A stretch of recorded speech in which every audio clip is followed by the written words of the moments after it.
hacer un poquito primero la introducción. Gracias por estar presente en este nuevo formato de tertulia donde se desarrolla el Foro de la Ciudad, el Club del Progreso, desde hace más de 32 años.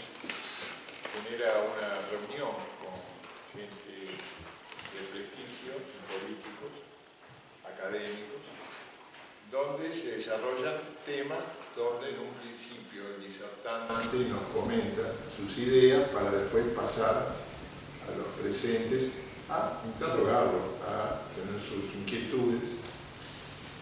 Y eso se hacía a través de un almuerzo. Ahora en estos tiempos cambiamos un poco el formato a tertulia en el sentido de hacerlo menos contracturado, no hay mesa, micrófono, no estamos todos vestidos de gala. Y la idea es empezar a conversar, como este club nace en 1852 por un pedido de Urquiza. Diego de Arriaga, su primer presidente, que también fundó la Bolsa de Comercio. Es un club de encuentro, un club de buscar afinidades, buscar lo que uno puede estar de acuerdo con el otro y no empezar a hablar con lo que no está de acuerdo. Acuérdense ustedes que gana Caseros, derrota a Rosas, queda muy fragmentada el país, la confederación hacia el norte y acá los unitarios que no eran tan unitarios, porque eran federales, pero con un mando férreo de que fue Rosas, queridos y odiados por algunos. Entonces, le doy el valor a Urquiza, que cuando con todas sus tropas y siendo vencedor pudo tomar Buenos Aires con los premios que generaba para el ganador, deja todas sus tropas afuera y él opta por generar un club de encuentro. Y este Club del Progreso justamente van a ver que en su formato tiene un globo y un vapor. ¿Por qué? Porque él entendía que el desarrollo era importante para el crecimiento de un país. Tenía muy clara la idea de lo que era la organización nacional, pujó siempre para una constitución del 53, pujó y tuvo que, obviamente, nuevamente ganar en batalla para una constitución posterior al 60 e incorporar a Buenos Aires. Para algunos perdió esa batalla de Pavón. Y siempre con gran don de contribuir a la sociedad, un gran don de apertura y también con una disciplina férrea, tanto hacia su familia como hacia su gobernación en Entre Ríos, como también lo fue en el país. Nosotros somos unos cultores, sin perjuicio les voy a contar un chimento que es más grande el cuadro de Mitre acá que el de Urquiza. El club todavía no sé por qué tiene un cuadro que es enorme de Mitre, que está ahí adentro. Y tengo un cuadro más chico de Urquiza, todavía no me lo explicaron, porque no sé si son por los radicales, ¿no?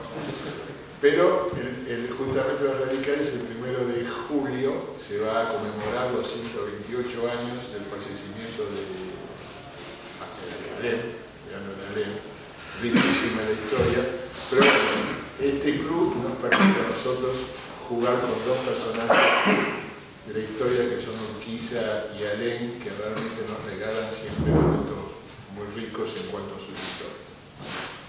Como es tertulia, y a Maximiliano Gregorio le dije hoy, presentate vos, para que ustedes lo conozcan, en vez de estar yo contando todo lo que él hizo, prefiero que él nos cuente él quién es, cuál va a ser el tema de hoy, que va a tratar y nos introduzca en tu manera de ver este tema de la seguridad en el mundo exterior y cómo se relaciona con el comercio, con las empresas, ¿no es cierto? Tan ligado hoy que siempre fue las estrategias de las naciones, ¿no? Generar vías de comercio, porque es lo único que une los pueblos, el comercio. Pero bueno, Maximiliano, te dejo toda esta audiencia libre, así que te escucho. Excelente, bueno, buenas noches a todos, muchas gracias por la presentación, por haber invitado a mí a charlar y por supuesto a todos ustedes por haberse acercado. Le vamos a dar un formato bien de reunión entre amigos, ¿no es cierto?, de poder charlar y tratar de hacer la presentación lo más ameno posible. Mi presentación vamos a hacerla muy breve porque creo que en general casi todos me conocen. Soy diplomático de carrera, hace 40 años, estudié ciencias políticas con relaciones internacionales, he estado destinado en muchos lugares, pero básicamente en Alemania y en Hungría. Mis antecedentes están vinculados sobre todo a la tecnología nuclear, que es lo que vengo a hablar específicamente, pero tengo también algunas otras especialidades, como estar obviamente muchos años destinado en el mundo germano, eso te acerca a un tipo de cultura, un tipo de política, también en Europa Central, y también en la cultura. Muchos años involucrado en eso, 7 años como consejero cultural en Berlín, bueno, abrí la embajada en Berlín en el año 2000, la cantidad de cosas que realmente ahora no me gustaría molestarlos con ello. Yo creo que hay que ir directamente a la cuestión, así les cuento esta historia, y no se me aburran. Bueno, ¿por qué elegir este tema? El tema de la política de seguridad externa de Alfonsín, que en realidad trasciende solamente el periodo de Alfonsín, y nos vamos a entender también a la actualidad y a la historia previa a Alfonsín. ¿Por qué hablarles de este tema? ¿Qué es lo que tiene de importancia? Un tema que podría sonar a ser algo muy diplomático o de la historia, pero tiene varios motivos muy interesantes.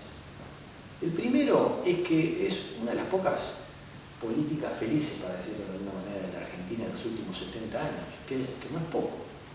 Argentina ha tenido una política tan convulsionada, tan deficiente, con tantos problemas, tantos fracasos, que realmente esto no es poco. En segundo lugar, es una de las pocas políticas de Estado que existen en Argentina. Es decir, han tenido consistencia, coherencia a lo largo del tiempo, muchos años. Ahora vamos a ver otras historias.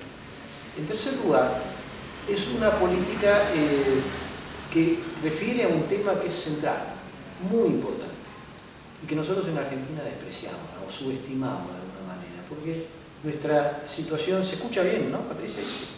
Nuestra situación, nuestra historia, nos hacen de algún modo subestimar este tema del concepto de la seguridad. Aquí yo voy a hablar de seguridad en el sentido de seguridad externa del país. En realidad, el concepto que se usa en el mundo es la seguridad nacional. No la seguridad interna. No vamos a hablar de seguridad interna, sino de seguridad del país, de seguridad externa. Yo la llamo externa porque, para no confundirlo con la seguridad nacional, porque el concepto de seguridad nacional tuvo una degradación, digamos, una contaminación ideológica en los últimos decenios, que hacen que todo el mundo habla de seguridad nacional, pero ¿qué me estás hablando? De la norteamericana, calle. Entonces, para evitar ese tipo de contaminación hablo de la seguridad externa. ¿Y por qué es tan importante la seguridad? Piensen ustedes, la seguridad es principal, es prioritaria en la agenda de cualquier Estado y en la agenda internacional, en la agenda de los países, sobre todo de las potencias. Porque es la vida o la muerte de los Estados. Imagínenlo para ustedes, como si fueran ustedes un Estado, una persona individual. No puede tener dinero, puede tener una linda familia, puede tener una linda casa, un lindo trabajo, puede tener un montón de cosas maravillosas. Pero si no tiene seguridad, lo pierde todo en un instante. Lo mismo para los Estados. No puede tener, como la Argentina, de todo, una maravilla, extensiones, recursos, todo, pero si su seguridad está en discusión, en cuestionamiento, todo eso no sirve para nada. Lo que pasa es que nosotros estamos acostumbrados a dar por grande la seguridad. Estamos lejos de los problemas, pero imagínense si fuéramos Ucrania. O sea, ¿quién le asegura eso? Bueno, es algo fundamental, es la vida o la muerte de ese país. Me acuerdo cuando estaba destinado en Hungría, era muy amigo del intendente de Budapest. Era mucho antes de la invasión de Rusia a Ucrania. Y una vez almorzando me dice, no, usted sabe, me dice, los rusos están a 2 horas de aquí. En 2 horas podrían llegar a Hungría. Bueno, exagerado, el señor. Bueno, obvio no se da cuenta de lo que es vivir cerca de una potencia como Rusia. Imagínense todos los países que viven cerca de Rusia. Piensen en la seguridad. Bueno, es decisivo. En la vida o la muerte de un Estado puede desaparecer. Nosotros, bueno, estamos tan lejos de todo eso que todo nos parece relativo, pero es un concepto sumamente importante. Hay que trabajar en eso y de esto es lo que vamos a hablar. Por otro lado, esta política es muy importante, es una política ignorada. Entonces, tenemos que tener conciencia de esta clase de temas. Es una política a la cual hay que dedicarse y prever, siempre anticiparse. Por otro lado, lo último ya sobre la importancia de esta política, es que es una política que conjuga, articula algo que está muy en discusión en este momento, que es el Estado y el mercado. Estado y mercado. Estado y mercado es algo que en este momento están diciendo, no, bueno, pero que el Estado, sino como el mercado. Bueno, esta es una política que articula esos dos elementos de una manera, digamos, virtuosa, que no es muy común y que sirve, digamos, como modelo para muchas otras actividades. Así que vamos a entrar directamente en la historia. La historia, ¿dónde comienza esto que les voy a contar? Esto comienza aproximadamente, para decirlo de una manera, o ubicarlo en el tiempo. Imagínense la entreguerra, es decir, entre la Primera y la Segunda Guerra Mundial, en el mundo. Entre las dos guerras mundiales, el mundo, las potencias sobre todo, tomaron conciencia de que la tecnología era fundamental para el desarrollo. Si bien esto era conocido desde hace mucho tiempo antes, pero ahí se tomó más conciencia de que era fundamental para todo el desarrollo del país, y también para la defensa, entre otros temas, el desarrollo de tecnologías nuevas tecnologías que pudieran servir para el desarrollo del país. ¿A qué tipo de tecnologías nos referimos? En realidad, estas son tecnologías que ahora les llamamos tecnologías sensibles o duales.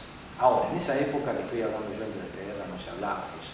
Ahora se llaman sensibles o duales porque son tecnologías, como su propio nombre lo indica, pueden ser utilizados para la paz o para la guerra. Pueden ser utilizados para el bien, para el mal, es decir, son tecnologías que tienen derivaciones muy opuestas. Como todo lo que hace el hombre, ¿no? Sencillo cuchillo que puede servir para comer hasta para matar, es decir, todo lo que hace el hombre es en realidad dual, pero en estas tecnologías que se le llaman sensibles o duales, se agudiza todo esto. Por supuesto, hay muchísimas de estas tecnologías, actualmente hay cada vez más, con la inteligencia artificial, con las computadoras, el ciberdelito, hay muchas nuevas, pero yo me voy a referir a las que estaban, digamos, en discusión en el centro de la cuestión en esa época, que era la tecnología nuclear, tecnología aeroespacial, básicamente las dos. Puede ser también un poco la industria química y la tecnología química que había en aquella época también en discusión.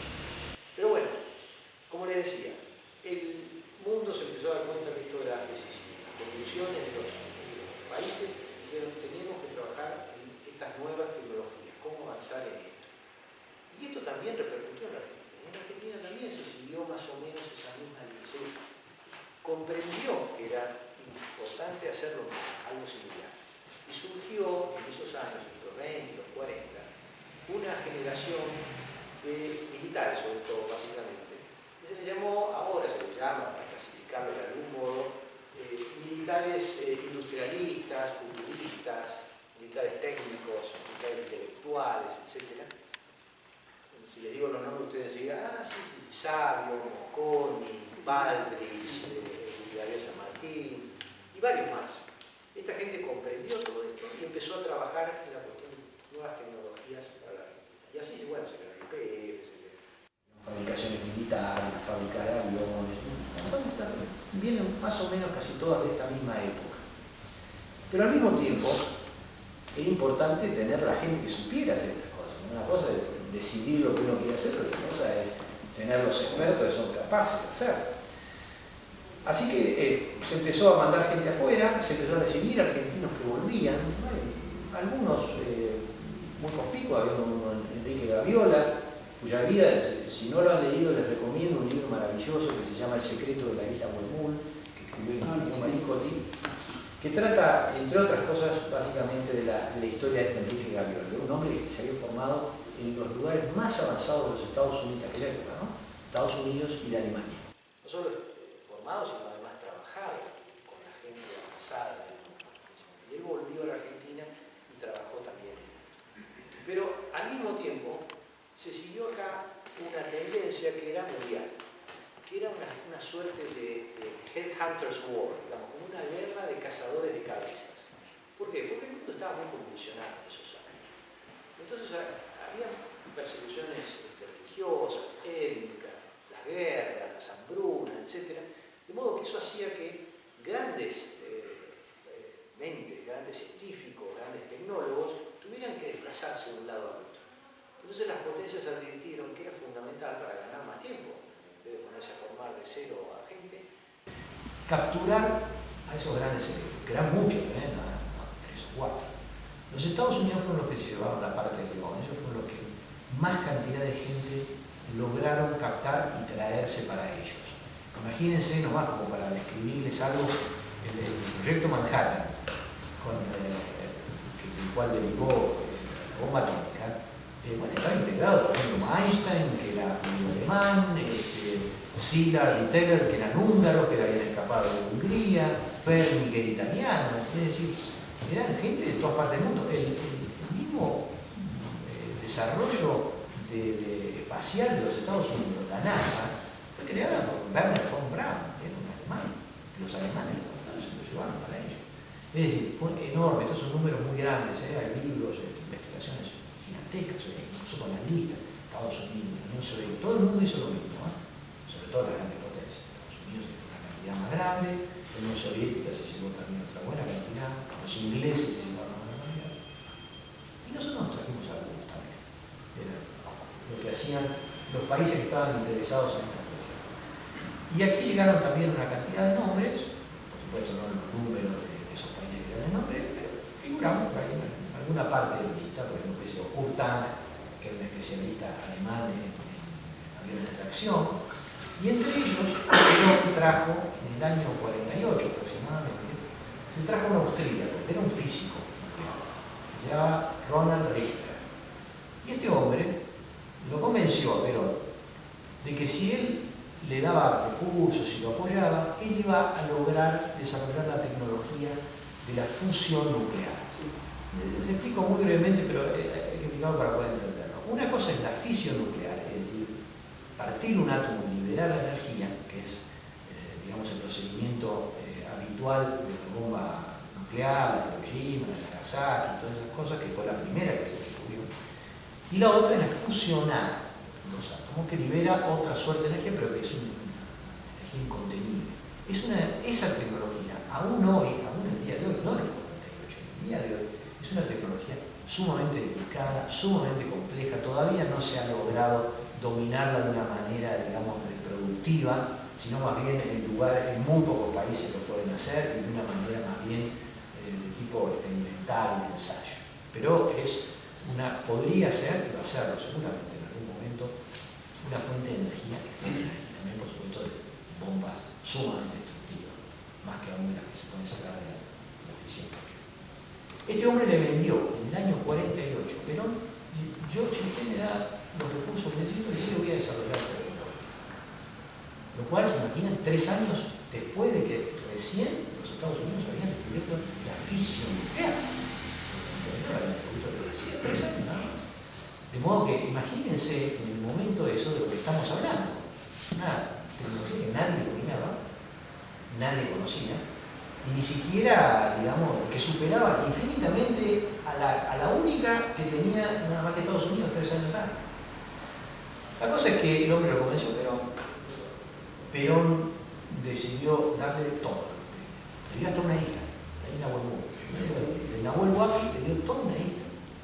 Y esa isla con jurisdicción absoluta, no entraba nadie en la isla. Era una jurisdicción absoluta donde este hombre Richter hacía lo que quería, tenía su propio guardia, su propia policía, recibía cualquier dinero de Perón que le daba para construir laboratorios, además satisfacía hasta los caprichos más exóticos de este hombre, como comprarle pierna de cola, autos de lujo, en fin, el hombre se instaló ahí con toda su familia, y durante años trabajó en esto, y al final del año 51 anunció Perón: yo domino la tecnología de la fusión nuclear. Perón, se imaginan, hicieron una conferencia de prensa al mundo, Perón hasta lo cobró, hicieron una conferencia de prensa en la cual Perón y este hombre al lado anunciaron que Argentina domina la fusión nuclear. ¿Se imaginan el efecto que causó en el mundo? El mundo se quedó pasmado. Ahora Argentina domina esto. Si dominan esto, por supuesto, decían vamos a usarlo para la producción de energía, los pacíficos, dicen vamos a usar la bomba. Pero los diarios argentinos titulaban tenemos la bomba. Seguramente algunos que hayan vivido en aquella época tal vez hasta lo recuerdan. La cosa es que el mundo quedó pasmado porque dijo, no, entonces esta gente puede producir una bomba atómica, pero una bomba aún peor y más poderosa de la que tenemos nosotros. Bueno, fue realmente algo escandaloso. Pero bueno, ¿qué pasó? Paralelamente, la Armada, estas divisiones que tenían las Fuerzas Armadas, se había inclinado por el tema de la energía nuclear, pero por otro camino, la Marina, con esa suerte de pica que había con el ejército y con Perón, ellos trabajaron por otro camino. paralelamente, sin ningún contacto con esto de Richter, y fueron creando la Comisión Nacional de Energía Atómica, alrededor del año 50, con su propia gente, con sus propios expertos, argentinos, algunos extranjeros, pero trabajando muy seriamente, lentamente, muy seriamente y bien. Esta gente que estaba trabajando ahí, entre los cuales estaba Balseiro, por ejemplo, empezaron a advertir que había algo raro, porque este hombre, Richter, no mostraba nada de lo que él decía que había hecho. Entonces empezaron a acercarse a Perón y decirle, mire, hay algo extraño, ¿por qué no le pide a este hombre que nos muestre, que nos deje entrar a la isla, a ver lo que él hace? No, que Richter es magnífico, los rechazaba todo el tiempo, de ningún modo, no. Pero tanto se insistió con esto y con tanta gente y tan seria que finalmente, después de un tiempo largo, una larga discusión con Perón, que rechazaba todo tipo de investigación sobre la cuestión, incluso había algunos también pedidos de información en el Congreso, empezó a saberse un poco más de esto. Hicieron 2 o 3 inspecciones técnicas a la isla y concluyeron al final de que todo era un blef. El hombre no era, por supuesto, que era un brujo, un mago, era un físico, pero el hombre no había alcanzado lo que decía que iba a hacer. Pero la consecuencia de todo esto es que la CONEA ya se había lanzado y que ya había técnicos argentinos trabajando seriamente. Y comenzaron a trabajar ahí, en Bariloche. Eso es lo que explica por qué el desarrollo nuclear argentino está vinculado sobre todo con Bariloche. Ahí después se creó el Centro Atómico Bariloche, donde está ahora el Instituto Balseiro, donde se forman todos los físicos y los ingenieros nucleares del país, donde está la sede de INVAP, que es una empresa muy importante que ahora les voy a contar, que está vinculado con todo esto. Así que bueno, este fue el comienzo, digamos, nuclear de la Argentina. Este desarrollo, o sea, aquí se comenzó el desarrollo nuclear argentino, pero continuó y fue avanzando muchísimo. Y ya peguemos un salto directamente para el 83, poco antes que asumiera Alfonsín. Para el 83 ya la Argentina había avanzado enormemente, dominaba todo lo que en la jerga nuclear se llama el ciclo de combustible, es decir, de una punta hasta el final de todo lo que uno necesita, de todas las distintas tecnologías que involucran lo nuclear, que pueden ser desde la producción de energía, las centrales de potencia, hasta los reactores experimentales que sirven para la producción de medicina nuclear, para radiografía, para todo. Imagínense la cantidad de usos que hay es enorme. Hay cantidades de tipos de desarrollo que ellos involucran. Esto estaba muy avanzado al punto que ya exportábamos reactores experimentales. Por ejemplo, a Guarangales, en Perú ya estábamos exportando para el año 83. Es decir, que nos habíamos convertido de golpe en un país productor y hasta exportador incipiente de tecnología nuclear. Ahora, ¿qué pasó en ese año 83?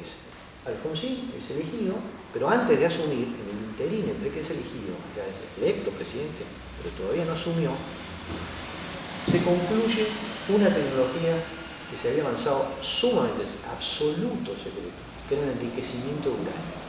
Lo habían hecho en la planta de Pilcanillero, una planta que está en las afueras, en medio del desierto, de la nada absoluta, las afueras de Bariloche.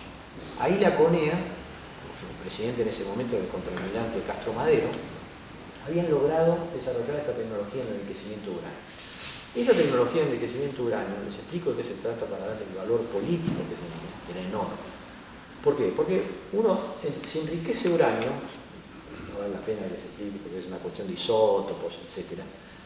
Pero veámoslo de una manera muy sencilla. Si uno enriquece, le pasa por un tratamiento, un procedimiento, y enriquece el uranio en una cantidad, en una proporción pequeña, le sirve como el combustible de los reactores experimentales, o también para mejorar el rendimiento del combustible de los reactores de potencia, para producir energía. Pero si uno lo enriquece mucho más la proporción, puede hacer una bomba. Es decir, que es la misma tecnología, solo que si uno le dedica más tiempo, más esfuerzo, más dinero, más gente, más laboratorio, puede hacer la bomba.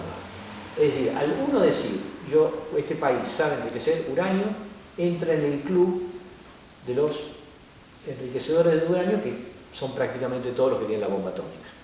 Porque al saber enriquecer, han hecho la bomba. Una cosa que llevó a la otra inmediatamente.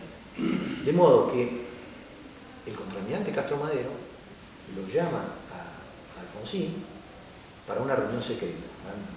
Alfonsín y Caputo. Esto me lo contó incluso el propio Caputo, yo me entrevisté para este libro. Lo invitan a él a una reunión donde estaban nada más que las 4 personas, el dueño de casa, que es Martínez Fabiani, que era el jefe de toda la parte, digamos, jurídica de la CONEA, el contralmirante Castro Madero, el presidente, el presidente electo y Caputo. Bueno, en un sótano de una casa, en la casa privada de Martínez Fabiani, entonces era Vicente López Borigo, ahí por el norte. Y ahí Castro Madero le anuncia, mire, nosotros vamos a anunciar ahora en pocos días que la Argentina es capaz de enriquecer el aire. Eso tiene un efecto, va a tener un efecto mundial gigantesco, etcétera, etcétera. Efectivamente, en pocos días Castro Madero y todo el gobierno militar hacen este anuncio. ¿Se imaginan el efecto que causó? Porque esto era verdad, esto no era un chiste, no era un bluff. Al punto que cuando el gobierno, lo primero que hicieron fue convocar a los embajadores extranjeros al Palacio San Martín para informarles de esto antes de informar a la prensa, ¿no? Horas antes. Y cuentan que el embajador norteamericano, cuando se enteró del Palacio San Martín, quedó desmayado. Se cayó desmayado de la noticia, que le pasara así por las narices semejante cosa. Pues esto era, lo mantenían en un secreto absoluto, nadie sabía de esto, absoluto. Así que imaginen, esto tuvo un efecto fundamental para el Alfonsín, le dieron prácticamente, entró y le dieron la llave. ¿Qué tiene la llave? Creo que sí, de esta tecnología, que puede ser sumamente útil para la Argentina, puede ser la bomba, puede ser lo que uno quiera, tecnología extraordinaria. Pero al mismo tiempo, también, Alfonsín heredó otra tecnología sumamente importante, que era, no sé si ustedes escuchaban hablar del proyecto Cóndor, que era la Fuerza Aérea por su cuenta, con la CNI, la Comisión Nacional de Investigaciones Espaciales, había desarrollado un vector, un misil, de largo alcance, 1000 kilómetros de distancia. ¿Se imaginan ustedes? Es decir, el país que tiene la posibilidad de enriquecer uranio, hacer una bomba, y la posibilidad de construir un vector de 1000 kilómetros de distancia, es una potencia nuclear. Eso es lo que heredó Alfonsín. Y heredó todos los problemas que eso traía. ¿Se imaginan esto para Alfonsín? Fue una carga, digamos, enorme. Él se encontró entonces frente a esto que fue, yo lo llamo como un trilema en realidad, porque era más complejo que ser un dilema. Era la complejidad de ser un trilema, porque acá había que tomar una decisión. ¿Qué hacía Alfonsín con todo esto? Él entraba, se sentaba en el asiento del presidente. Este es el tipo de dilemas que ustedes no sé si han visto la película Oppenheimer. Esa película donde está el corazón del dilema es este. Es decir, uno tiene una tecnología y la va a usar o no la va a usar. Lo va a desarrollar o la deja ahí. Lo llama Roosevelt y después Truman podrían haber dicho, bueno, no vamos a hacer la bomba. No la hagamos. Y lo llamo a Stalin, nos juntamos y ponemos de acuerdo en que no vamos a seguir con esto es muy discutible. Se tomó otra decisión en Estados Unidos, por supuesto. El contexto de ellos era un contexto mucho más complejo, ¿no? O sea, lo uso como paralelo con el de Alfonsín Mutatis Mutandis, porque ellos tenían, la situación era muy grave en Alemania, es decir, los alemanes ya dominaban la tecnología de los vectores, ya sabían hacer y tirar los B1 y B2, que ya los estaban tirando sobre Londres. Ningún país sabía hacer eso, construir y lanzar con éxito vectores de larga distancia, algo que solamente los alemanes sabían hacer. Pero también Hitler trabajaba a toda máquina, tenía mucha gente trabajando en lo que él llamaba el arma final.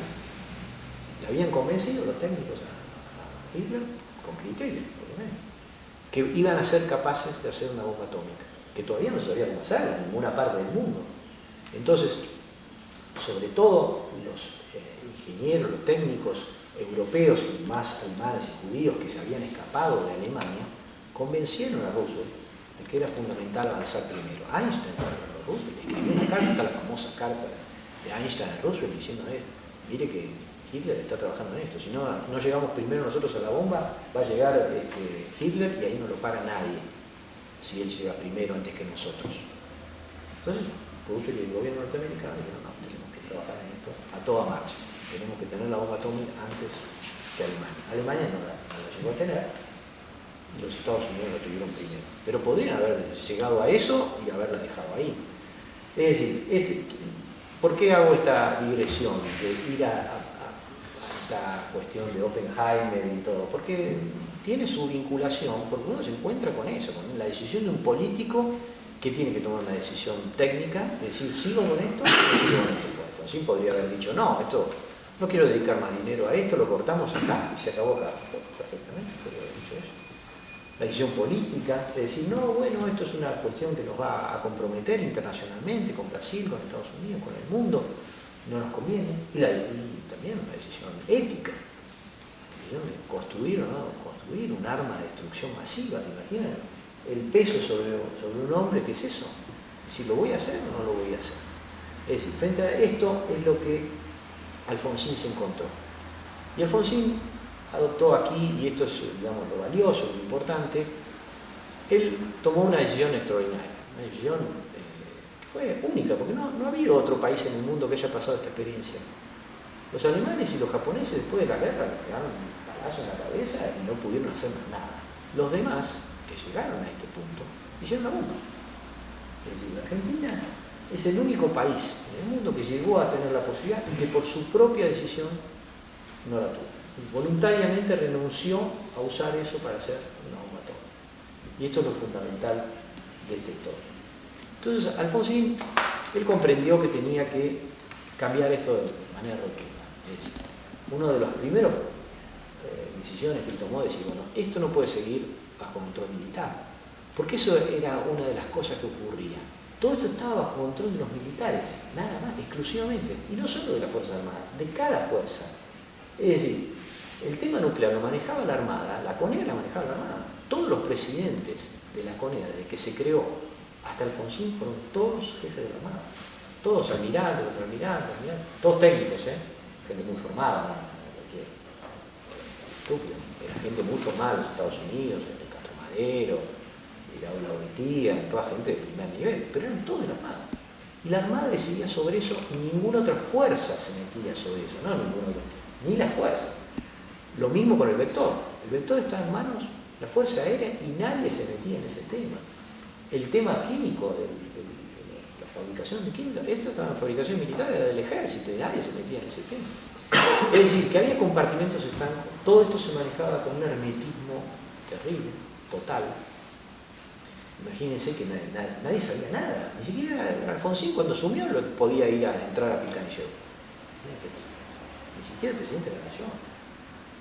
O sea, y todo esto, ¿qué producía? Producía en el mundo una suspicacia, una desconfianza gigantesca. Del lado de Brasil, Brasil tenía también un gobierno militar. Entonces ellos estaban desesperados porque pensaban que nosotros estábamos apuntando una bomba. Entonces ya tienen una bomba. ¿De qué se tiene el cóndor? En cualquier momento. Entonces corrían atrás nuestro para desarrollar también lo mismo. Estaban mucho más atrasados. Pero invertían en esto y trabajaban en esto con una desconfianza brutal hacia la Argentina. Y en Estados Unidos lo mismo, había una desconfianza. Todos están buscando los botones. Nos dicen a nosotros que no, pero deben estar trabajando. ¿No? Y no era así. Estaban trabajando, y esto es absolutamente cierto, las Fuerzas Armadas no trabajaban en producir una bomba. Ellos estaban trabajando en avanzar con todos estos desarrollos, por supuesto, para los fines pacíficos que se pueden utilizar con esto. Es decir, el vector sirve para lanzar satélites, que con múltiples, infinita cantidad de utilización, la energía nuclear, absolutamente lo mismo, la fuente de cobalto, ¿qué sería la medicina sin la tecnología nuclear? ¿Se imagina? Es decir, no se trabajaba en eso, pero todo indicaba que se estaba trabajando en eso, porque los militares decían, nosotros no le tenemos que explicar nada a nadie, ni al mundo, ni a los brasileros, sin broma, los brasileros, sin broma, los norteamericanos, nosotros no explicamos nada.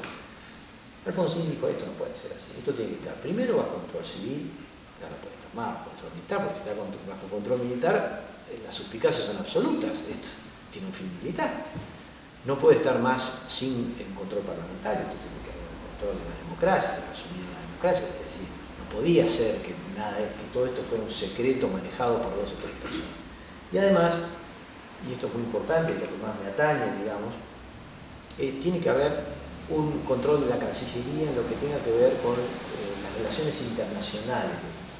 Porque como les expliqué, todo esto, todo desarrollo, tenían derivaciones internacionales sumamente importantes. Porque para los norteamericanos este es un tema número 1, para los brasileños también, el tema de la seguridad. Entonces, había que, de alguna manera, incorporar esto que nunca se había llevado a la Cancillería. Los temas nucleares, los temas espaciales, no pasaban por la calle, pasaban como un sello de goma. El tema nuclear, por ejemplo, internacional, lo manejaba el gerente de Relaciones Internacionales de la CONEA, que era un hombre extraordinario, trabajé con él, y capitán Mario Morato Once, que era un experto absoluto del marino. ¿No? Un hombre extraordinario, que tenía una experiencia fenomenal, patriota, un hombre idóneo, absolutamente, no hay nada que reprocharle. Pero el hombre era el canciller de la Argentina en esos temas. ¿Se imaginan que no se pueden manejar las cosas de esa manera? Es decir, estaba desgajado de la política exterior general. Es decir, nada se sabía en la Cancillería. Él nos traía los papeles, traía papeles de la Cancillería y decía, bueno, vamos a decir esto. Y él decía que es lo que había que decir en el OIE o en cualquier ámbito o foro internacional. Eso también había que terminar. Había que traer estos temas tan delicados que afectaban justamente el primer tema de la agenda internacional no lo tenía la Cancillería. Absurdo.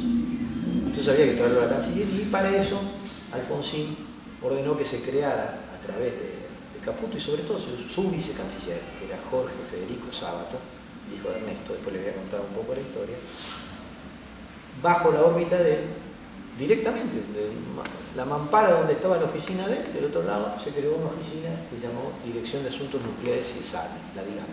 Es una oficina que todavía continúa en la Cancillería, es una de las oficinas más prestigiosas de la Cancillería, que se encargó de estos temas.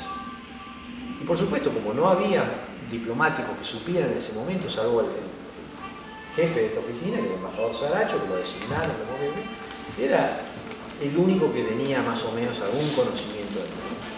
Pero se necesitaban diplomáticos que supieran algo de esto. No había. Y este embajador, el jefe de la nueva oficina, tuvo un criterio muy inteligente y dice, yo voy a ir a buscar gente joven. ¿Quieren apagar? No sé si tienen algún teléfono, ¿puede ser? No, Como música. Ah, que viene de algún lado. Okay. Avísenme si no me escuchan o no me entienden. La cosa es que entonces para suplir esta carencia de diplomáticos que supieran, el jefe tuvo el embajador Saracho, una idea extraordinaria que fue ir directamente al Instituto del Servicio Exterior, donde se forman los diplomáticos, y traer gente muy joven y mandarla a los centros nucleares, a los centros atómicos, a INVAP, a irradiarlos, como decían, a formarlos ahí. Así entré yo en el año 84. Apenas se creó la oficina, empezaron a buscar gente joven y ingresé directamente en esa oficina. Durante esos 4 años, del 84 al 88, que estuve ahí, esta es la historia que volqué aquí en este libro, que es una tesis doctoral. Es decir, ahí se empezó a formar, y eso es un trabajo extraordinario que se hizo muy bueno, porque no era solamente formar gente que supiera, era también tener la habilidad política de acercarse a esas instituciones tan herméticas y poder trabajar con ellos, que confiaran en ellos, que se abrieran y decir, vamos a trabajar juntos. Ustedes son los técnicos que saben del tema, nosotros somos los diplomáticos, tenemos que trabajar juntos para representar a la Argentina mejor. Se acabó la época de los militares, en los cuales ustedes en un cuartito se juntaba el contraalmirante Castro Madero y el capitán Once y decidían toda la política externa sobre este tema. Bueno, eso se acabó. Pero se junta con nosotros y lo vamos a hacer juntos. Eso, que parece tan sencillo como lo digo, fue muy complejo. Fueron muchos años de lucha que a veces las reuniones terminaban casi a golpe de puño, casi, porque se imaginan que la gente que trabajaba en esto no quería hablar nada, era su mundo, en el cual habían trabajado entre 30 y 40 años, así. De modo que estaban acostumbrados a hacer las cosas como ellos querían. De modo que tener que conciliar con la Cancillería y con la política exterior en general era algo que les costó. Pero eran gente muy idónea, muy patriotas, gente muy inteligente, con lo cual tarde o temprano pudimos congeniar y trabajar juntos muy bien, pero fue muy importante que mandaran a los diplomáticos jóvenes a trabajar con ellos. Yo fui cantidad de veces a INVAP. INVAP es Investigaciones Aplicadas, es una empresa de primer nivel, la empresa de tecnología más importante de la Argentina y probablemente de toda Latinoamérica. Es una hija de la CONEA, depende de la CONEA y de la provincia de Río Negro. Ella es la que ha hecho todos los grandes desarrollos de los últimos tiempos, es la que produce reactores experimentales que se exportan, etcétera, etcétera. Australia, por ejemplo, están construyendo ahora uno en Holanda, han construido en Argelia, cantidades. Después les voy a hablar un poquito más de eso. Así que bueno, eso por un lado. Y por el lado del desarrollo espacial, lo mismo. Había que reunirse, juntarse y trabajar en este tipo de cosas. ¿Cuál era el otro? O sea, que teníamos un frente interno muy complejo, pero había que trabajar sobre todo sobre el frente externo, es decir, ¿qué hacer con Brasil y con los Estados Unidos? Y Alfonsín tenía muy en claro una cosa, él apuntaba decididamente a la integración con Brasil. Él decía, hay que integrarse con Brasil, pero claro, integrarse con Brasil en estas condiciones era imposible. Cuando él asumió todavía estaban los militares.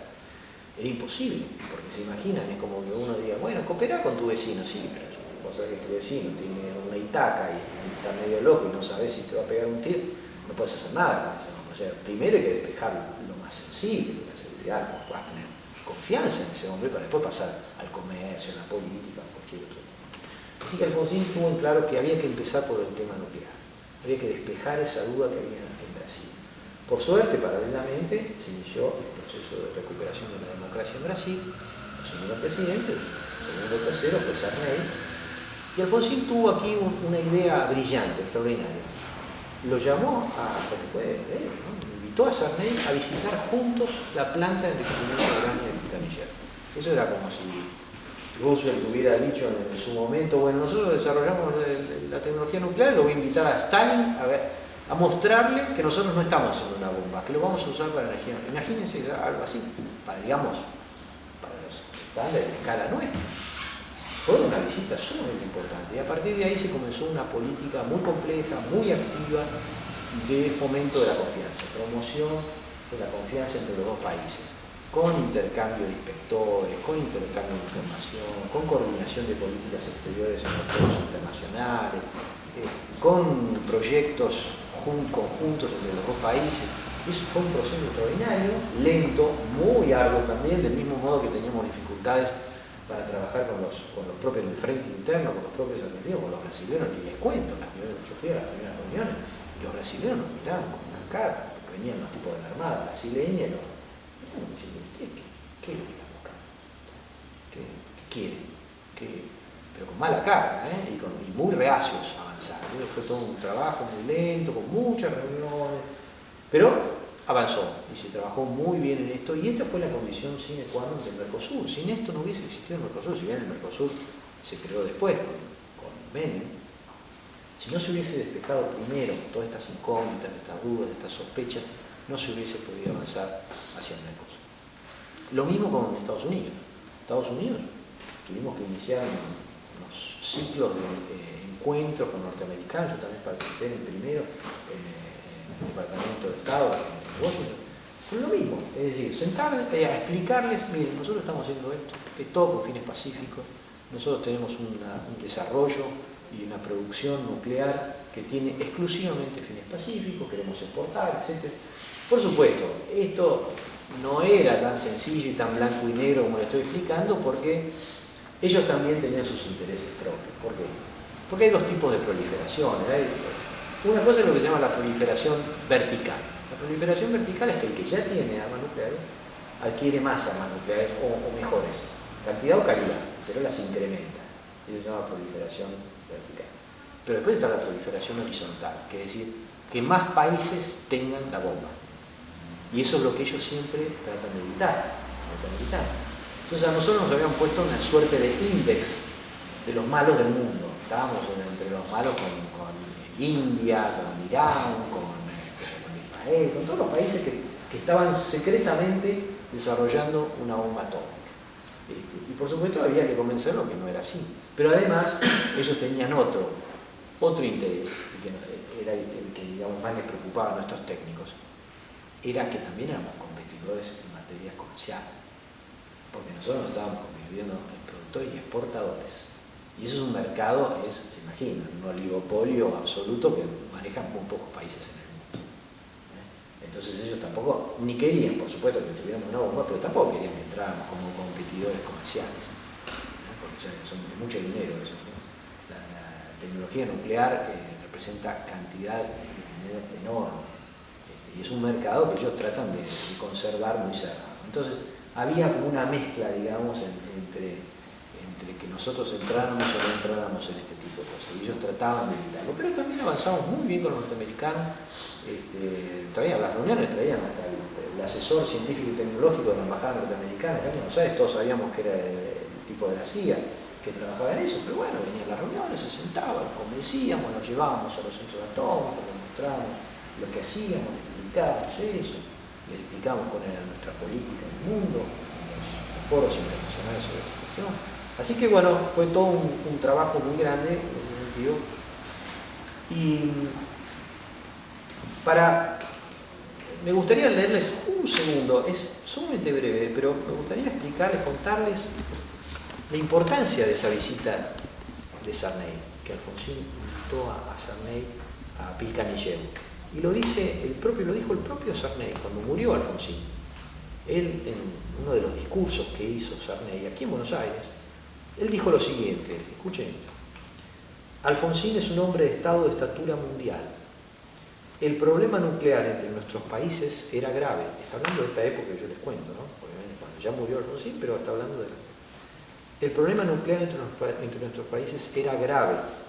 Nuestros militares se preocupaban por quién llegaría primero a la bomba atómica. El presidente me llevó a Pilcanilleu, a la planta nuclear argentina. No solo fui yo, sino todo nuestro equipo científicos. La caja negra quedaba abierta, el secreto terminado. Queríamos de este modo terminar con la barrera nuclear que comprometía nuestras relaciones.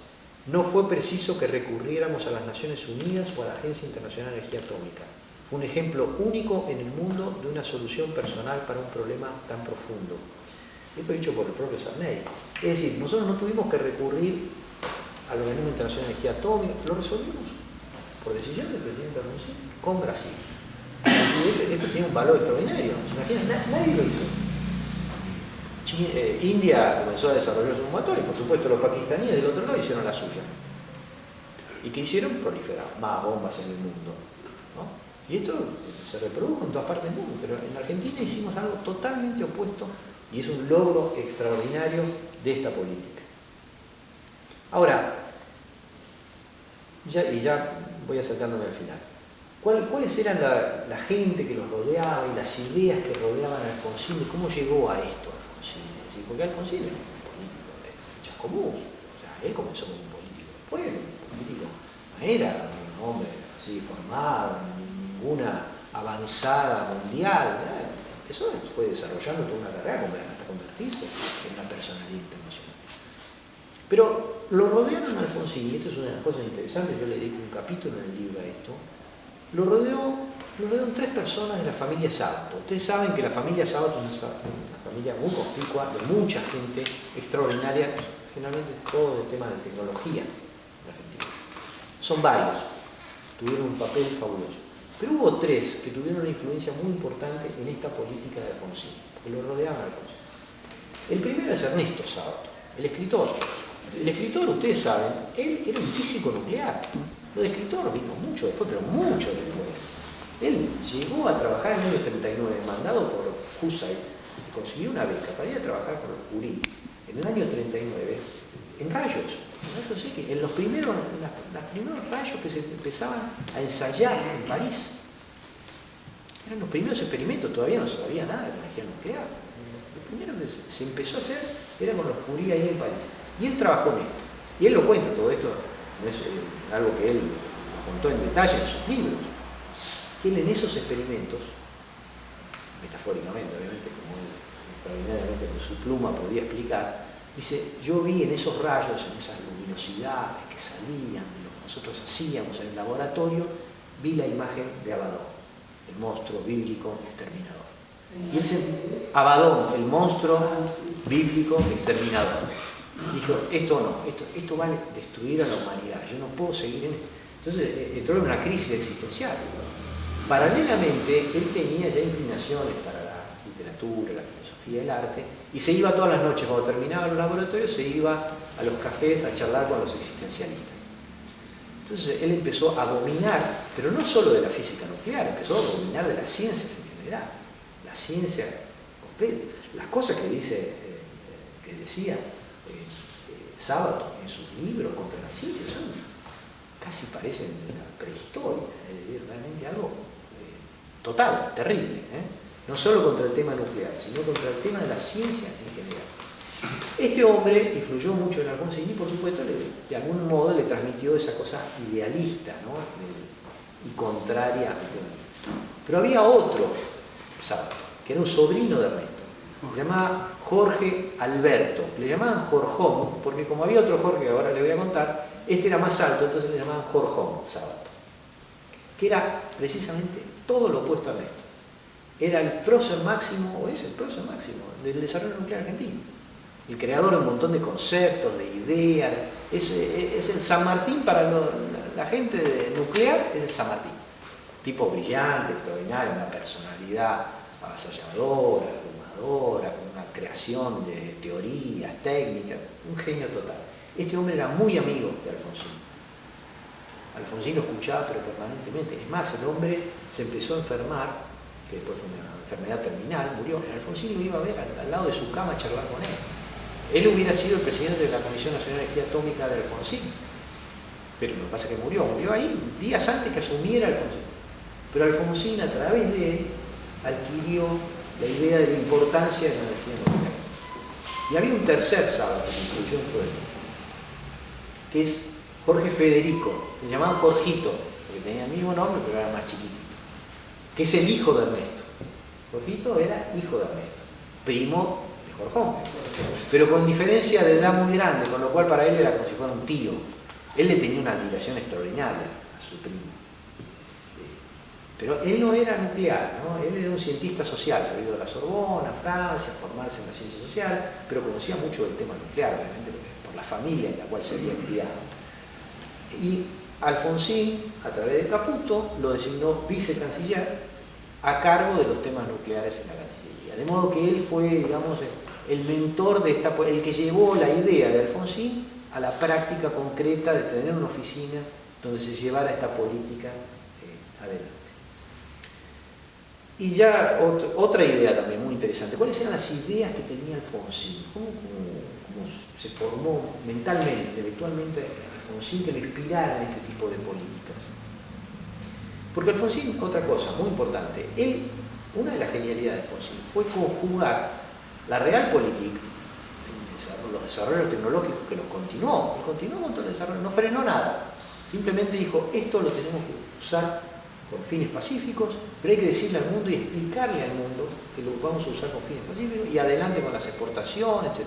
Es decir, él conjugó la realpolitik de seguir con los fierros, pero dándole un contenido de paz, de desarme, de seguridad, de conciencia, de ser un exportador serio, responsable, confiable en el mundo. Es decir, esa combinación de idealismo y realismo que era fundamental para que fuésemos creíbles en el mundo. Había que demostrar eso, porque si uno se queda con que no explica nada, la idea de Alfonsín era explicar todo esto. Él incluso trabajó mucho por la paz. No sé si ustedes se acuerdan del grupo de los 6 para el desarme, fue una iniciativa mundial extraordinaria, junto con Olof Palme de Suecia, con México, India, Tanzania y Grecia, hicieron una iniciativa extraordinaria que trabajó muchísimo contra la proliferación vertical, ¿no? para el desarme de las potencias. Incluso trabajó mucho también, iba a todos los foros internacionales donde él iba, hablaba de esto, de la paz, del desarme, de la seguridad, de la importancia que tenía la justicia y el desarrollo económico para la paz. Sin justicia y sin desarrollo económico no había paz. Es decir, era muy consciente de estas cosas. ¿De dónde había sacado estas ideas? Una primera y muy importante por él, porque era chico, era la influencia de su madre. Su madre era muy religiosa, cristiana, y le había inculcado esa idea de la hermandad, de los seres humanos, de la humanidad como un todo. Esta cosa cristiana la tenía muy profunda a través de su madre. Por otro lado, tenía una idea muy clara de lo que podían hacer las Fuerzas Armadas y la importancia de la defensa, porque él había hecho todo el liceo militar. Entonces conocía perfectamente lo que eran las Fuerzas Armadas, el ejército, etc., la importancia que eso tenía. Pero por otro lado, y esta es la influencia, digamos, más sofisticada y más interesante para los fines de esta política, él se había inspirado en el krausismo de Irigoyen. Y esto es yo dedico todo un capítulo a estudiar esto. Es un linaje muy interesante, un linaje que viene, un linaje intelectual, de unos 200 años. Se lo explico brevemente para poder entender. Él se inspiró en las ideas krausistas de Irigoyen, que nos remite a Kant. Kant, el gran filósofo alemán, siglo XVIII, escribió, todos sus libros son sobre filosofía pura, pero escribió un solo librito que no tiene que ver con la filosofía pura, se llama, es un Ewigen Frieden, hacia la paz perpetua, que es de 1795. Es un librito chiquito, pero es delicioso, un librito maravilloso, donde él aboga por la paz mundial, propone una suerte de unión, la Unión Europea actual, de alguna manera lo prefigura, habla mucho sobre el tema de la paz, el desarme, realmente con unas imágenes maravillosas. Él influyó mucho en sus discípulos, tuvo muchos discípulos, Kant, entre uno de los discípulos que tuvo, otro filósofo alemán, se llama Karl Krause, que era un filósofo de nivel un poquito abajo del nivel de Kant, pero fue su discípulo. A su vez, Krause influyó mucho sobre un grupo importante de filósofos españoles. Grupo de filósofos españoles comenzaron a leer a Krause, pero leían a Krause, leían a Kant, pero leían en malas traducciones que hacían ellos. Y entre las malas traducciones que hacían y que publicaban las cosas, se convirtieron en kantianos, neokantianos, y entre ellos entraba también el tema de la paz mundial, que era uno de los temas de Kant. A su vez, ¿qué pasó? Estos libritos en español sobre el krausismo y el neokantismo llegaron a la Argentina. Irigoyen, que era un profesor secundario, no era un hombre de la universidad, ni un hombre muy sofisticado, pero tenía muchas curiosidades. O sea, era un hombre curioso, un hombre que le gustaba leer de muchas cosas. Y entre otras cosas descubrió a los krausistas españoles. Y le fascinó. Dijo, no, esto es fabuloso, krausismo español, esta filosofía. Entonces él se convirtió en un krausista. Y este pensamiento, que era un pensamiento bastante amplio del krausismo, influyó en todo el radicalismo en esa época. Es algo que está muy estudiado. Lo que no está estudiado es toda esta línea que les estoy contando en materia de desarme, desde Kant a Alfonsín. Alfonsín se nutrió de este krausismo, y no solo porque lo digo yo, o sea, el propio Alfonsín escribió que él se nutría de esas ideas, no en temas de paz, él no explicaba eso de la paz, hablaba del krausismo en general, que lo había tomado de Irigoyen, etcétera, etcétera. Encontré en alguna de las obras de Alfonsín alguna cita a Kant, pero muy relativo, es decir, cosas muy chiquitas. Yo quería confirmar esto un poco, porque tenía esta teoría, Kant hasta Alfonsín, ¿cómo llegar a confirmar? Y se me ocurre en el medio de la investigación que estaba haciendo, preparando todo esto, lo llamo a Nacho López, ¿ustedes se acuerdan? José Ignacio López, el famoso vocero de Alfonsín, que era el tutor, el que había quedado a cargo de la biblioteca privada de Alfonsín. Le digo, Nacho, pues ya has sistematizado, sí, tengo toda la biblioteca sistematizada, así que lo puedo buscar fácilmente cualquier libro. Le digo, mira, ¿me podrías buscar a ver si encontrás algún libro de Kant en la biblioteca? Tenía 2 volúmenes de su Ewigen Frieden, naturalmente en castellano, y uno en italiano, toda marcada por Alfonsín. Es decir, Alfonsín había leído a Kant hacia la paz perpetua. Este librito de Kant lo había leído Alfonsín. Es decir, él tenía toda esa inspiración, esa idea, no solo a través del krausismo, de Irigoyen y de los krausistas españoles, sino también porque él había leído a Kant y se había influido. Él era un hombre muy idealista, un hombre sensible, o sea que lo había impactado, digamos, estas ideas en pro del desarme, de la paz, del pacifismo en el mundo. Así que bueno, yo creo que ya voy terminando, de modo que esta es una política de muchísimo prestigio para Argentina, como ustedes se estarán dando cuenta, una política muy poco conocida en Argentina. La Argentina hoy es un país productor, no solo productor, exportador de tecnología, como decíamos recién. Construido un reactor experimental en Australia, estamos construyendo uno en Holanda, hemos construido, como les dije antes, en Perú, hemos construido en Argelia hace muchos años, después en los años 80 construimos uno en Argelia, después estamos construyendo uno en paralelo con el nuestro, en paralelo, que fue un espejo con Brasil, hay posibilidad de construir también en Arabia Saudita y en muchos otros lados. Y no solo reactores experimentales es una cosa, hay muchísimos temas más. Yo fui en los años 80 con Caputo al África Negra y vendíamos hasta la tecnología de irradiar alimentos para sacar los microorganismos que aceleran la descomposición de los productos, cómo esterilizar a las moscas tsetse, es decir, son infinitas las aplicaciones, ¿no? Medicina nuclear, por supuesto, y muchísimas otras cosas más, de las cuales somos exportadores. INVAP, que es la principal empresa que se dedica a esto, que tiene un formato, digamos, de empresa privada para poder exportar, digamos, depende de la CONEA, pero tiene un formato de una empresa privada, trabaja en esto, y además no solo, INVAP se ha expandido, no solo produce ahora temas nucleares, produce un montón para el desarrollo espacial, produce también radares de todo tipo, produce cantidades de cosas de tecnología de primer nivel. Es decir, y esta política que tenemos nosotros es gracias a que se inició una política distinta. Es decir, en vez del hermetismo de no contar nada, empezar a salir y decir, no, nosotros vamos a trabajar por la paz. Voluntariamente renunciamos a la posibilidad de usar esto con fines militares y vamos a trabajar en desarrollos pacíficos y convencer al mundo de esto. Y esto lo hemos logrado a lo largo de todos estos años, porque no es un trabajo fácil. Ir a todos los foros internacionales, el MTCR, que es toda la tecnología espacial, ir a los LIE, a todos los, porque está lleno de foros internacionales donde se hablan de estos temas. Y la Argentina es un protagonista en esos lugares, muy respetado. Imagínense que, incluso, y con esto ya termino, digamos, la consagración de todo esto es que el OIEA, es el Organismo Internacional de Energía Atómica, es el principal organismo mundial en materia nuclear. Depende de Naciones Unidas y tiene su sede en Viena. Es la máxima autoridad.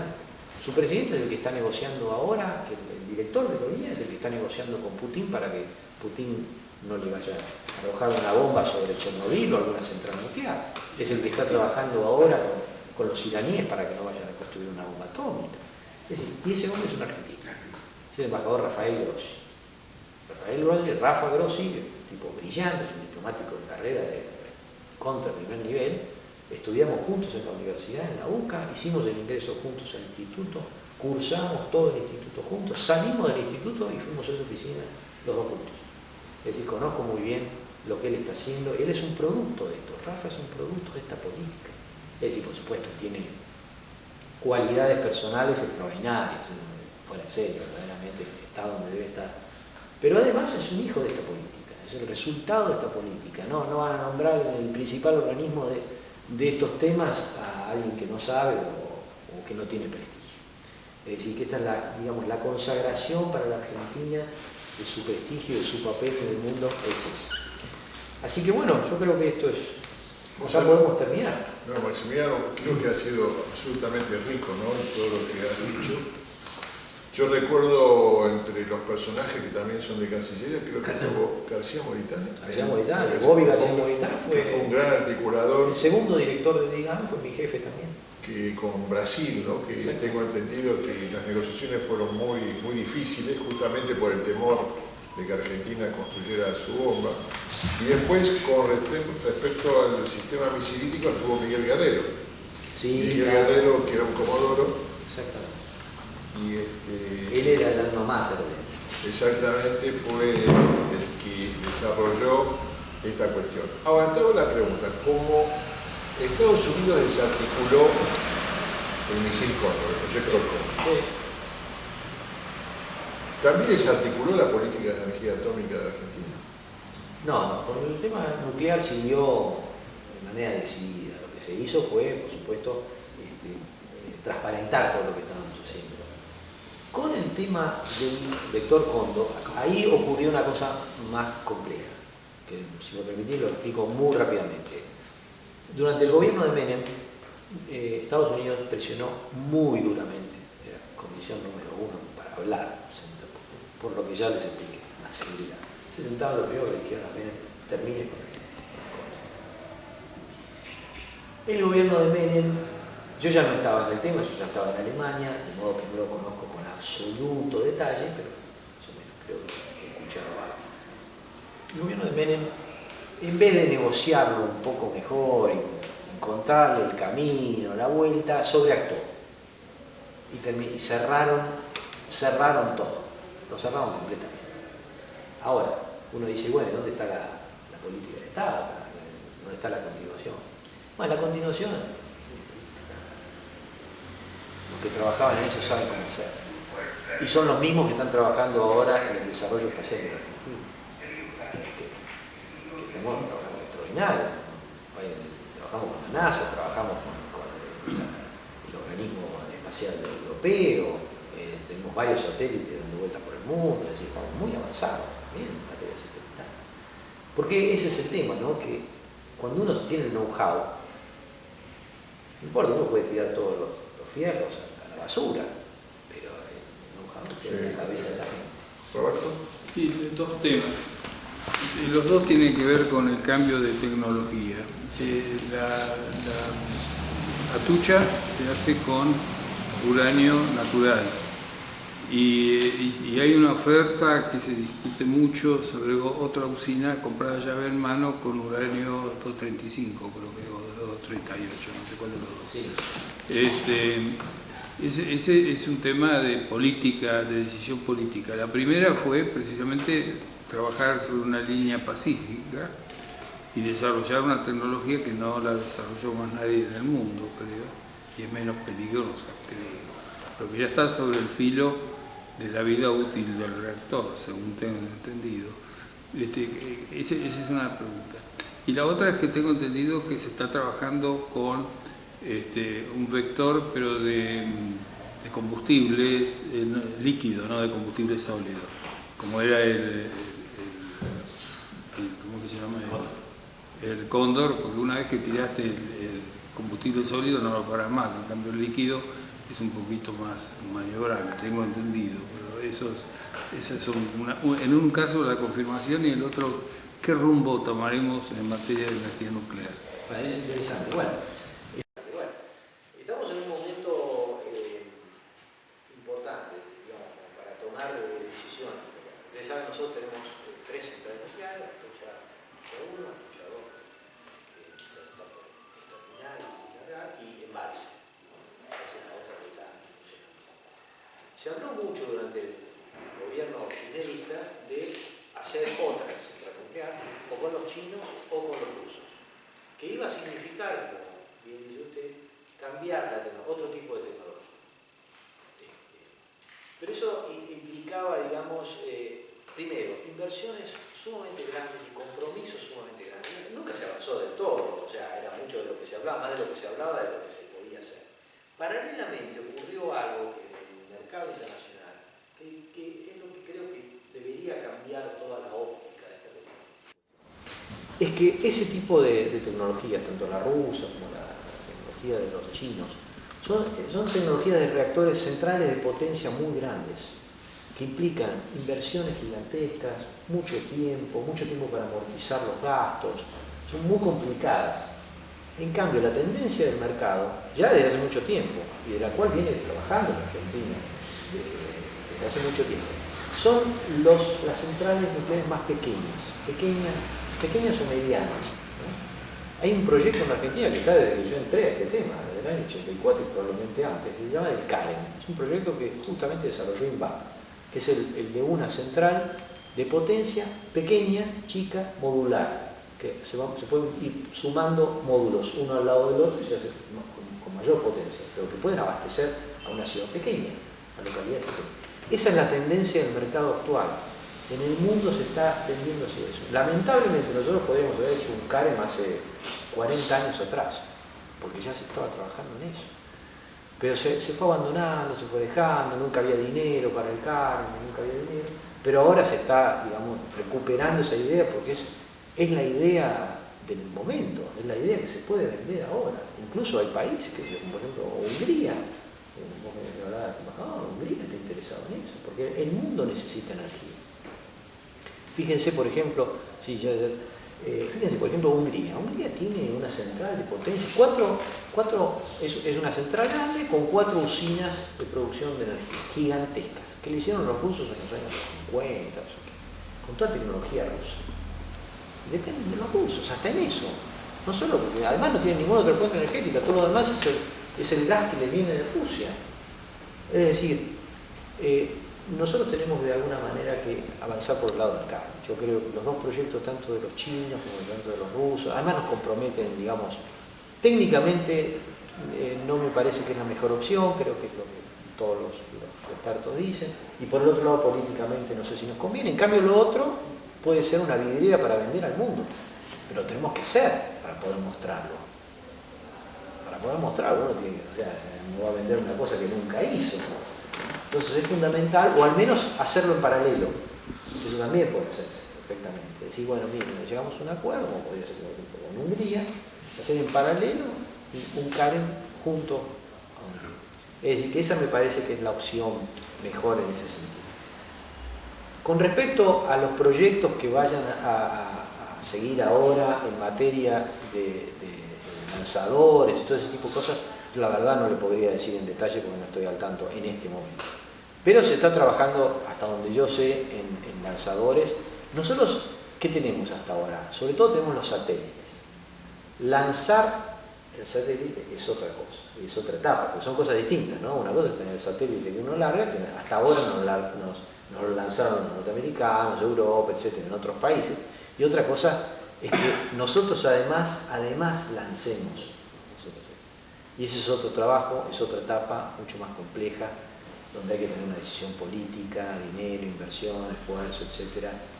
No sé si se tomarán en estos tiempos. Adelante. Sí, ¿qué tal?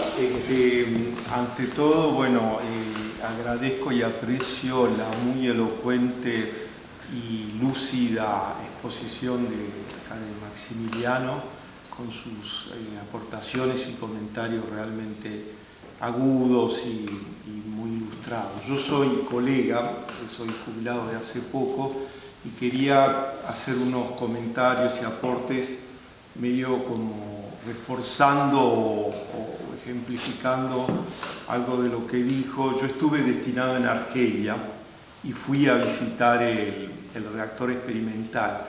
Y esto lo quiero vincular al hecho de que esta política externa muestra que la temática esta va, cómo se fue enfocada y orientada más allá o por encima de debates, polémicas, vertientes ideológico-políticas, porque así como hay con Argelia, bueno, él habló de la colaboración con Australia, con Países Bajos, bueno, con Sudáfrica, con varios hubo, ¿no? Con Canadá se avanzó en varias cosas, en lo nuclear. Otra cosa, yo tuve 2 años y medio, un poco más en esa dirección, en esa área temática, ocupándome de las cuestiones espaciales y misilísticas, entre principios del 2010 y fines del 2012. En ese ámbito me tocó, porque Argentina, llegado al punto que llegó, que lo mencionaba Maximiliano, de la confiabilidad que se generó y que se logró en el mundo, hacer del grupo llamado el MTCR, que no es un organismo internacional formal, pero es el club, como se le llama, de los que tienen la tecnología misilística. Y es el club donde se dan las pautas y se controlan y se intercambia información, por llamarlo, incluso hay una parte de inteligencia, una parte tecnológica y una parte política cada vez que se reúne, que tiene que ver con la exportación de tecnologías sensibles y duales, tecnologías misilísticas sensibles y duales, porque está vinculado al espacial. En eso, digamos, tiene que ver lo de que el señor mencionaba, lo de los sólidos y los líquidos. No se puede usar lo sólido, o digamos, hay que transparentarlo para que los otros países que venden y producen no les gusta, que digamos, o no les parece bien, o hay sospecha de que esa tecnología pueda ser usada no para lo espacial, sino para lo misilístico, y más si el país está mirado, qué sé yo, por llamarlo con nombre y apellido, el caso típico Corea del Norte, ¿no? por ejemplo, ¿no? Y la Argentina fue 2 veces, tuvo la presidencia pro tempore que duró 1 año. Bueno, cuando yo estuve duró 1 año y pico porque nos costó conseguir otro que la tomara, porque la presidencia voluntaria de la presidencia pro tempore que la ejerció el embajador García Moritán, que digamos los 34 son 34 países muy serios, además que tienen ese desarrollo tecnológico nuclear. Y quería también mencionar, acotando un poco este tema que evocó Maximiliano, de las tensiones, sus suspicacias que durante años hubo con Brasil, cómo se dejó atrás y se llegó a un punto que fue ejemplar para el mundo y que la OEA siempre lo saca, que es la ABAC, que si querés comentalo vos mejor, la Agencia Brasileño-Argentina de Control y Contabilidad de Material Nuclear, donde los dos países se dicen, ya lleva 20 años, un poquito más de 20 años, no me acuerdo si fue en el 2002 o 2020 y pico que se cumplieron los 20 años. Gracias por mencionarlo. Bueno, sí, olvidé mencionar esto, que es muy importante, es una derivación de toda esta política, que es la creación de la ABAC, que es como dijo, la Agencia Brasileña Argentina de Contabilidad y Control de Materiales Nucleares. Tiene su sede en Río de Janeiro, está integrada por inspectores argentinos e inspectores brasileños, y a través de ese organismo y de esa reunión nos inspeccionamos mutuamente constantemente. Es decir, los brasileños inspeccionan acá, nosotros en Brasil, todas las instalaciones nucleares se llevan inventarios, inspecciones, se miran, para que ninguno de los dos pueda derivar ningún tipo de material hacia un destino extraño, que no sea pacífico. Ahí la señora me había levantado yo lo que te quería preguntar era hoy día. Sí. Primero te agradezco y tomé muchísimas notas, lindo, porque gracias. hay muchas cosas que no sabía y que me alegran. Por otro lado, te quería preguntar, hoy día, si el CONICET está de algún modo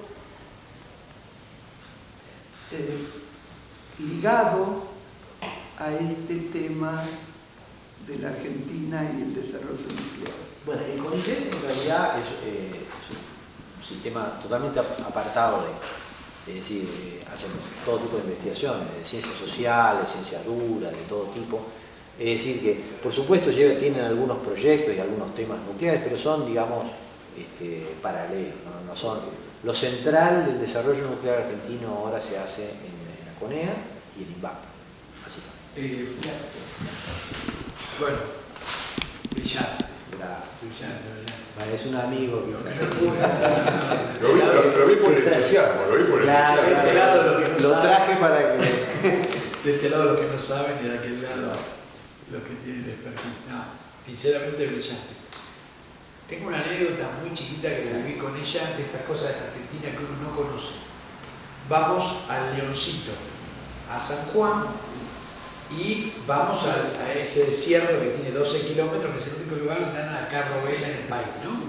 Y entonces, primera cosa que dice ella, vas a donde está el observatorio, y hay un observatorio de la Universidad Nacional de San Juan y un observatorio del CONICET.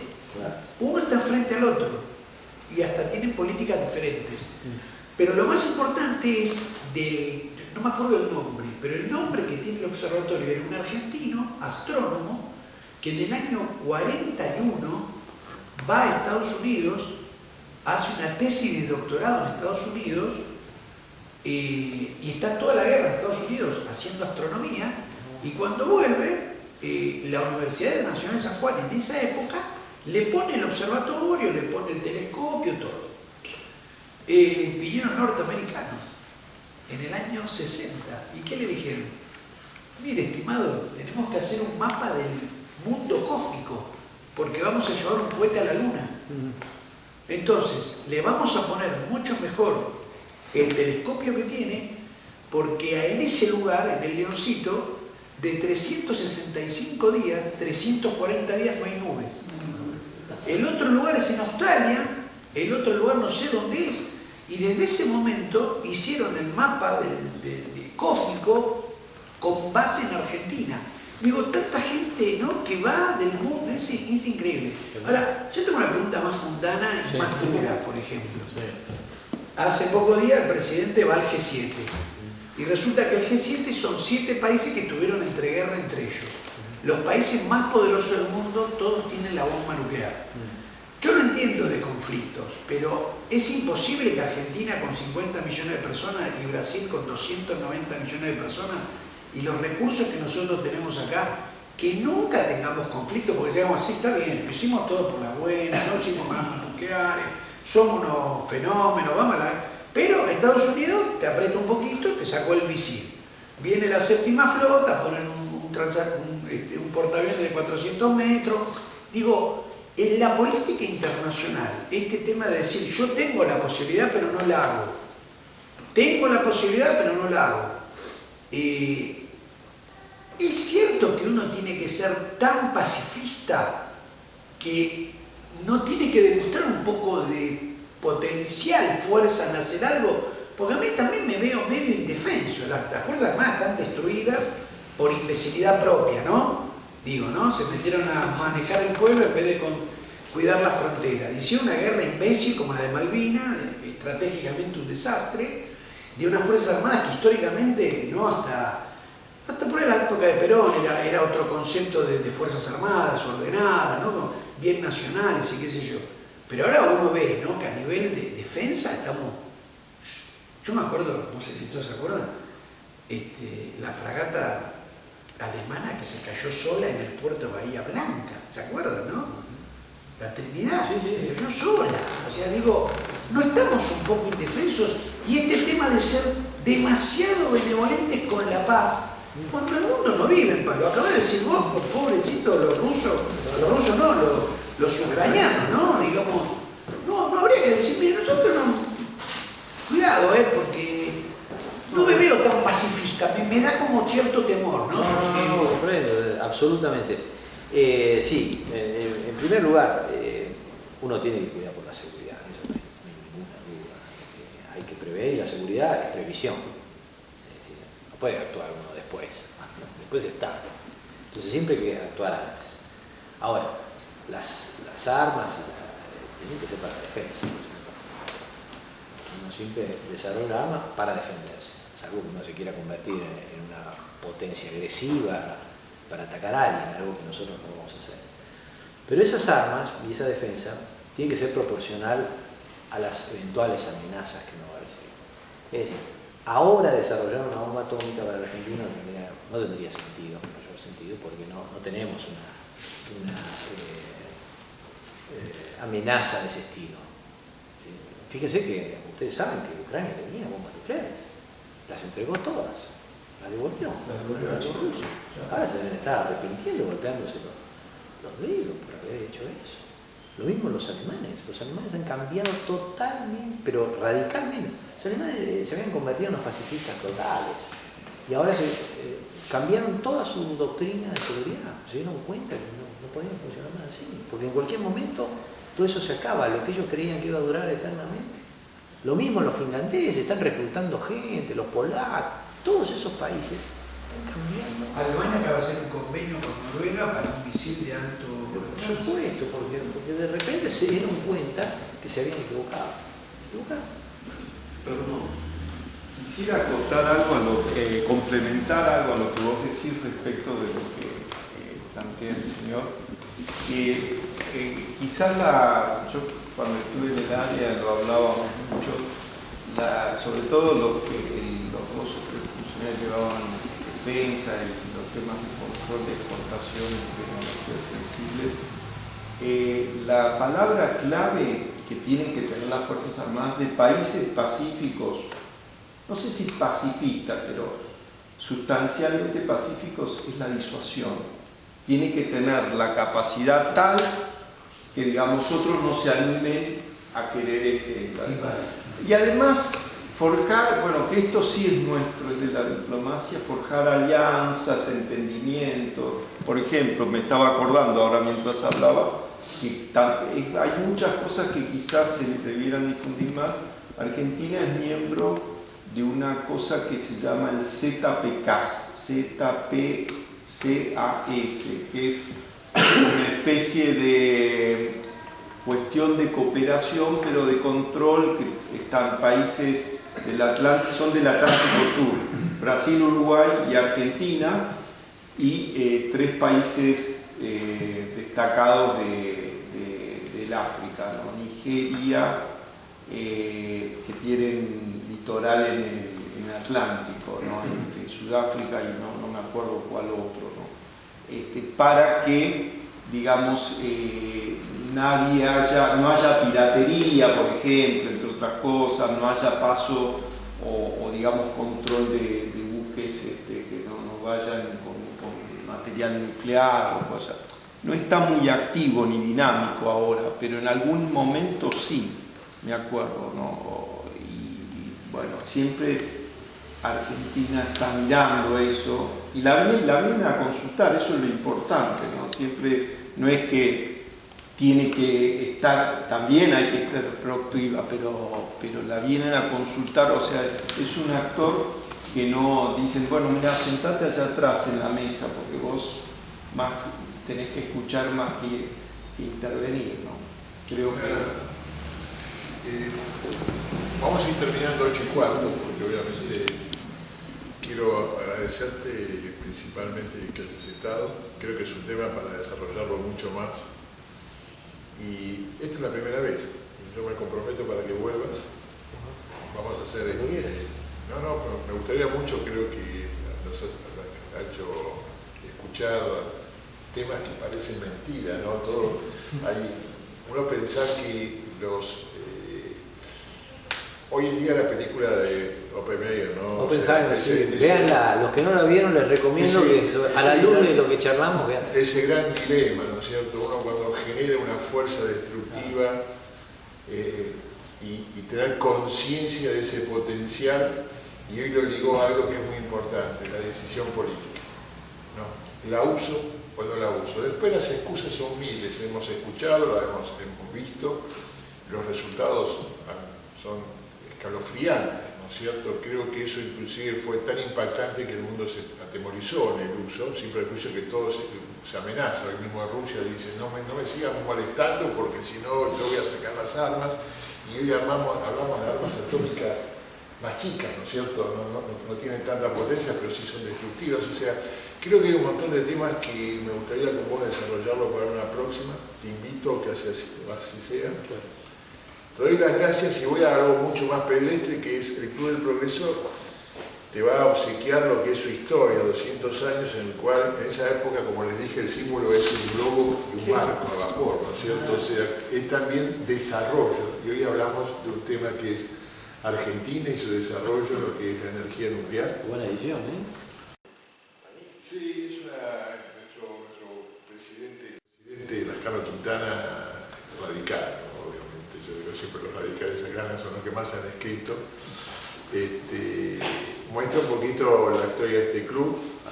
Estoy muy agradecido y a ustedes por estar presentes en este cambio de horario, que en vez de hacerlo al mediodía lo hacemos a la noche, pero hoy nos toca un día frío. La noche acá en la zona se pone un poco más pesada, para decirlo de alguna manera, y entonces por eso los libero a todos. Esto va a salir por YouTube, quiero que sepas, así que si vienen a poco va a tener una extensión mucho más grande.